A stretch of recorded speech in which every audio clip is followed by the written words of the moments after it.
আসসালামু আলাইকুম। আমি আবারও হাজির হয়ে গেলাম 12 মান্থ টিভির পক্ষ থেকে। আমি আজকে দেখাবো ফোনপেতে আমরা যখন 1 টাকা বা সামথিং কোনো অল্প পরিমাণে টাকা পাঠাই তখন সেই টাকা চলে যায়, কিন্তু যখনই বেশি টাকা পাঠাই তখন যাচ্ছে না। তো আমি কি প্রবলেমটা ফেস হচ্ছে আমি সেটা দেখাচ্ছি আপনাদের।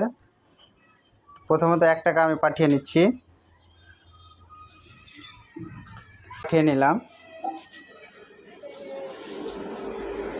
দেখেন 1 টাকা পাঠালেও মানে যাচ্ছে না, আধারটা অ্যাকাউন্টে কোনো সময় শুধু যাচ্ছে। তো এই যে সমস্যাটা আসছে, এই সমস্যাটা ইদানিং হচ্ছে অনেক এয়ারটেল পেমেন্ট।